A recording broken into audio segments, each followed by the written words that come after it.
দাদা Abdul Muttalib দুনিয়া থেকে বিদায় হয়ে যাবে। উনি হযরতে আলী রাদিয়াল্লাহু তাআলা আনহু তখনও দুনিয়াতে আসে নাই।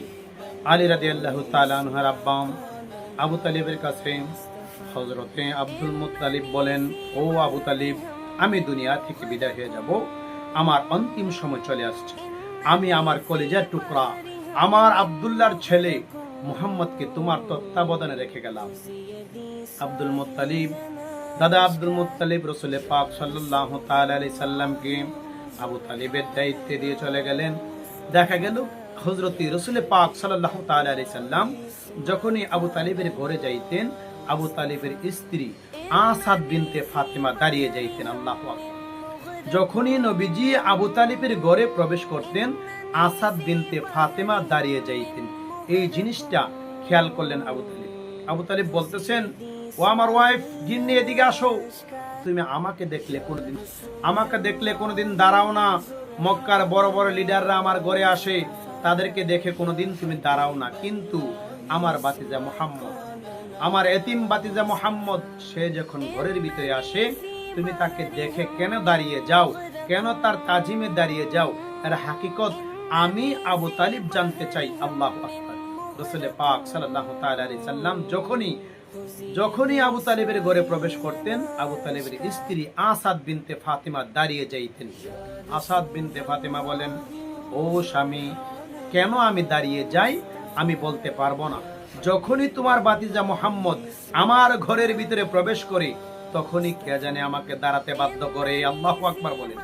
যখনই তোমার বাতিজা মুহাম্মদ আমার ঘরের ভিতরে তাশরিফ আনে, কে জানে আমাকে দাঁড়াইতে বাধ্য করে, আমি নিজেও জানি না।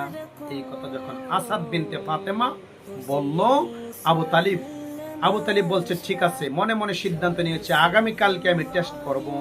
রাসূল পাক সাল্লাল্লাহু তাআলা আলাইহি ওয়াসাল্লাম নাস্তা করার জন্য আবু তালিবের বাড়ির ভিতরে প্রবেশ করলেন। যখনই ঘরের ভিতরে নবীজির পা মোবারক, কদম মোবারক, একটি কদম মোবারক রাখলেন, এমন সময় আবু তালিব কি করলেন?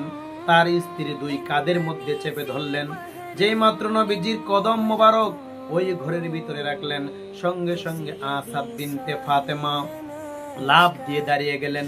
এমন ভাবে দাঁড়ালেন যেন আবু তালিবের দুইটি হাত তোলার মতো উড়ে গেছে। আল্লাহু আকবার বলেন। আসাদ বিনতে ফাতেমা এভাবে দাঁড়িয়ে গেল, আবু তালিবের দুই হাত তোলার মতো উড়ে গেল। আবু তালিব আশ্চর্য হয়ে গেল, এরকম শক্তি আমার স্ত্রীর শরীরে কোথা থেকে আসছে?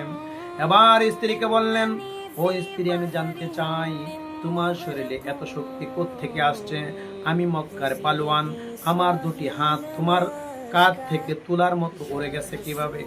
আসাদ বিনতে ফাতেমা বলেন, ও স্বামী, আমি জানি না। আপনার আদরের ভাতিজা মুহাম্মদ যখনই ঘরের ভিতরে আসে, কে জানি আমাকে ধারাতে বাধ্য করে। শুধু তা নয়, তোমার বাতিজা যেই দিক দিয়ে মুখ করে, ওই দিক দিয়ে মুখ করতে আমাকে বাধ্য করে। জোরে জোরে কয় সুবহানাল্লাহ। এর মর্তবা হলো হযরত আলী রাদিয়াল্লাহু তাআলা আনহুর মাকাম। আলী রাদিয়াল্লাহু তাআলা আনহু দুনিয়াতে এখনো আসে নাই। উনি ওনার আম্মা জানের গর্ভের ভিতরে আছে, কিন্তু রাসূল পাক সাল্লাল্লাহু তাআলা আলাইহি সাল্লামের তাজিমে, রাসূল পাক সাল্লাল্লাহু তাআলা আলাইহি সাল্লামের মহব্বতে যখনই নবীজি আলী রাদিয়াল্লাহু তাআলা আনহুর আব্বা আবু তালিবের ঘরে নবীজি প্রবেশ করতেন, নবীজির সম্মানে